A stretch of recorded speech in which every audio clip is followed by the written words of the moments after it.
Un hombre extendió su mano para evitar que el objeto más sagrado de Israel cayera al polvo y cayó muerto en el acto. Ninguna maldición salió de su boca, ningún robo manchó sus dedos, ninguna rebelión se levantó en su corazón. Fue un reflejo, un movimiento de una fracción de segundo que pareció noble a todos los que miraban. Sin embargo, el juicio fue inmediato, aterradoramente final. ¿Por qué? ¿Qué clase de Dios abate a un hombre por intentar proteger algo sagrado? ¿Qué error podría ser tan grave que la misericordia parezca ausente, la sentencia entregada sin demora? Para entender ese día, tienes que ver lo que el arca realmente era.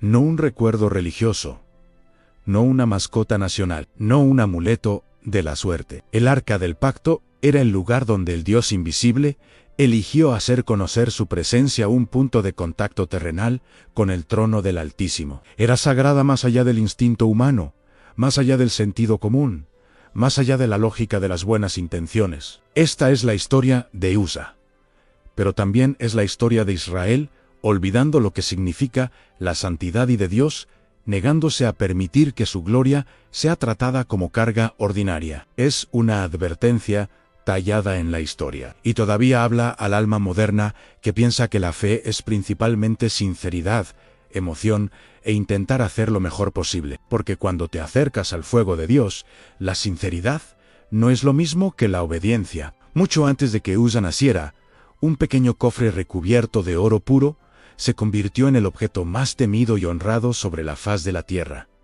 Su tamaño era modesto, su significado era inconmensurable.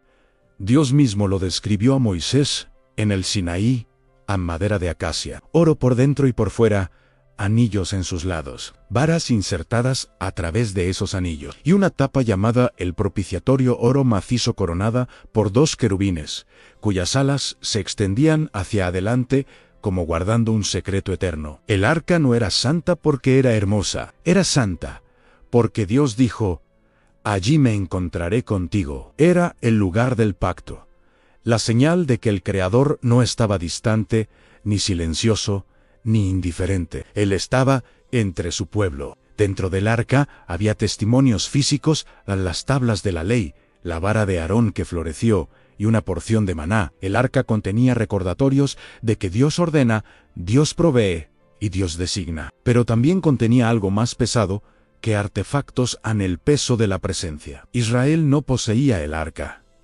En Israel vivía bajo la realidad de que el santo había elegido morar en medio de ellos. Esa presencia no era dócil. Cuando Israel viajó por el desierto, el arca no se sentó atrás como una pieza de museo. Iba delante de ellos, era la señal del Dios vivo guiando a su pueblo a través de lugares donde ningún mapa humano podía salvarlos. Cuando se pararon ante el Jordán, el río cedió. Cuando enfrentaron a Jericó, los muros que se burlaban de la fuerza humana se derrumbaron. El arca estaba asociada con la victoria, sí, pero solo como un desbordamiento de santidad, no como una herramienta para controlar a Dios. Y desde el principio, Dios trazó límites a su alrededor. Solo ciertos levitas, los coatitas, tenían permitido llevarla. Incluso a ellos se les prohibía tocarla directamente. El arca debía ser transportada por sus varas, descansando sobre hombros consagrados. El mandato era explícito: no toquen las cosas santas, para que no mueran. La santidad no era un estado de ánimo. La santidad era realidad. Con el tiempo, el corazón de Israel se desvió. En lugar de temer a Dios, comenzaron a tratar los símbolos de Dios como influencia. En un momento desastroso, Israel llevó el arca a un campo de batalla contra los filisteos, como si la mera presencia de madera sagrada y oro garantizara la victoria. Era confianza religiosa sin arrepentimiento, ritual sin rendición. Querían los beneficios de Dios sin la obediencia que Dios requería. El resultado fue humillación. Israel fue derrotado y el arca fue capturada. Los filisteos pensaron que habían tomado un trofeo. Rápidamente aprendieron que habían tomado algo vivo y santo. En Asdod colocaron el arca junto a Dagón, su ídolo, como si el Dios de Israel pudiera ser colocado entre otros dioses como otra estatua en una exhibición de templo. Por la mañana, Dagón yacía boca abajo. Lo levantaron de nuevo. A la mañana siguiente, cayó otra vez, esta vez destrozado, su cabeza y manos cercenadas. Luego llegaron las plagas, tumores, enfermedad, muerte. Ciudad tras ciudad rogó enviar el arca lejos, no porque de repente desarrollaron reverencia, sino porque el terror había entrado en sus calles. Finalmente la devolvieron en una carreta tirada por vacas, y los animales se movieron en una línea recta extraña, como guiados por una mano invisible. El mensaje era inconfundible: el Dios de Israel no es controlado. Él dirige. Él dirige. Sin embargo, incluso en Israel, la reverencia se había debilitado. Hombres en Bet Sims miraron dentro del arca con una curiosidad que ignoró el terror, y el juicio golpeó de nuevo. Lo que vieron es menos importante que lo que hicieron.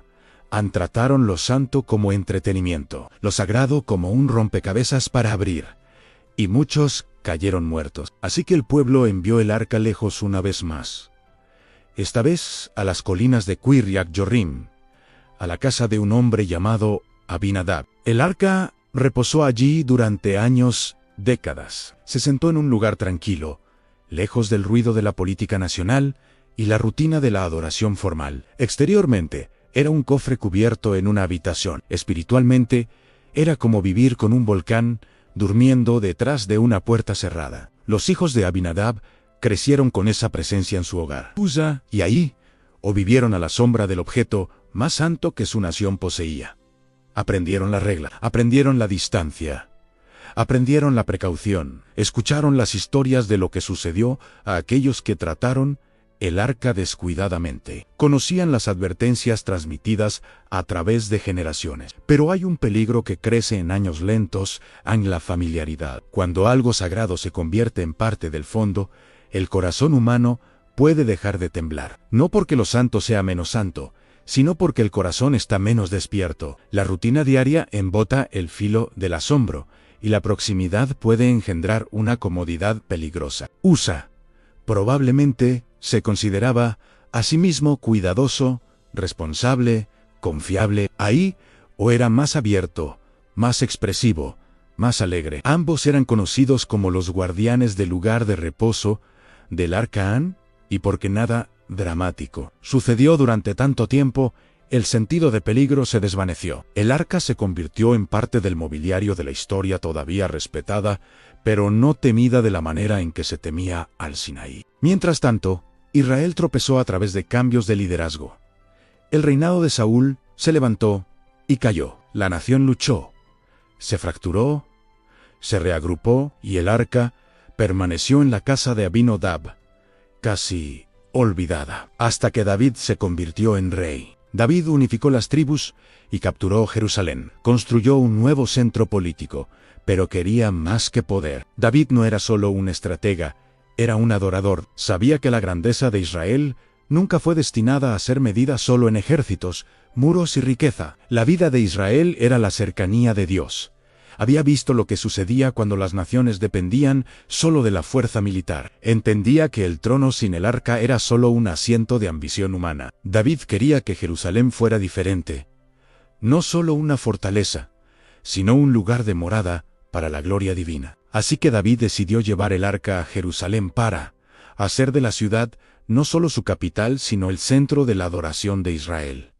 Era un deseo hermoso, también era un momento peligroso, porque la pasión de David superó su atención a las instrucciones de Dios. Reunió a 30.000 hombres.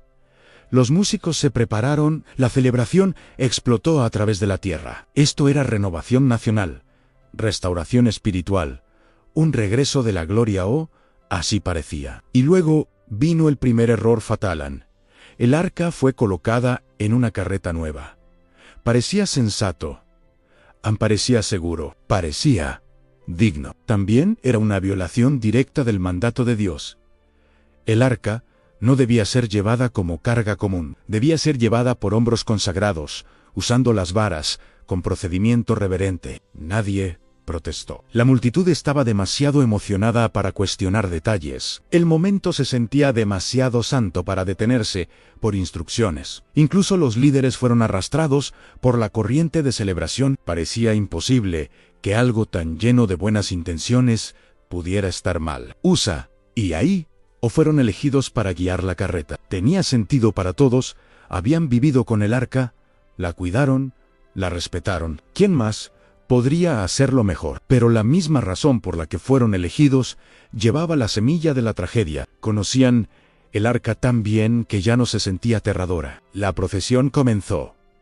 Los instrumentos tronaron, la gente gritó en David, danzó con todas sus fuerzas. La escena era ruidosa con alegría, saturada de emoción.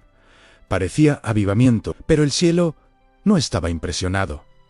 Dios no se conmueve por el volumen, no es persuadido por la música, no es halagado por multitudes. El Dios que mora en santidad es fiel a su palabra, y su santidad no se dobla porque un momento se siente espiritual. Mientras la carreta se movía por el camino, llegaron a la era de Naconán. El suelo estaba irregular. Los bueyes tropezaron, la carreta se sacudió, el arca se desplazó. Por un latido del corazón, todo se balanceó en el filo de un cuchillo. El cofre sagrado podría caer. Y en ese instante, Usa reaccionó. Extendió su mano para estabilizar el arca. Fue instinto. Fue reflejo, fue la respuesta natural de un hombre que pensó, debo proteger lo que es santo. Pero el arca no necesitaba protección. El Dios que divide mares, derriba muros y humilla ídolos, no necesita una mano humana para evitar que su trono caiga. En el momento en que Usa tocó el arca, cruzó un límite que Dios había trazado con absoluta claridad. El juicio cayó como un rayo invisible.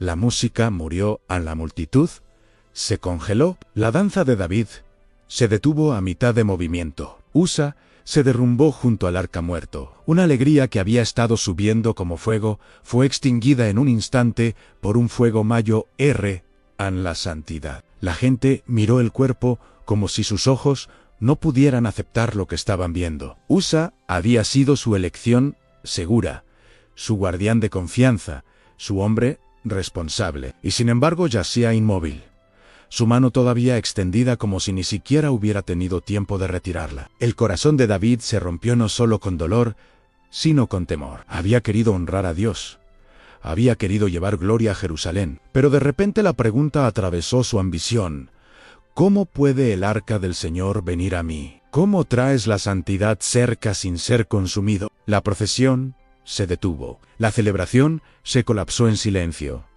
El arca no podía continuar bajo esas condiciones, pero tampoco podía ser abandonada. Un nuevo lugar tenía que ser encontrado. Cerca vivía un hombre llamado Obed-Dom. David arregló que el arca fuera llevada a su casa, y allí permaneció durante 3 meses. Todos esperaban peligro. Obtuvieron bendición. La misma arca que había matado a Usa trajo vida a la casa de Obed-Dom. Los campos prosperaron, el hogar floreció. La paz parecía sentarse sobre ese lugar como luz cálida. El arca no había cambiado. Dios no había cambiado. Lo que cambió fue la manera de acercarse. Usa se había acercado con familiaridad y presunción, asumiendo que su mano era una solución aceptable a un problema santo. Obed-Dom recibió el arca con reverencia temblorosa, no como algo para manejar, sino como alguien para honrar. El juicio y la bendición eran 2 caras de la misma santidad. Cuando la palabra llegó a David de que Obed-Dom era bendecido a causa del arca, el mensaje lo atravesó como esperanza.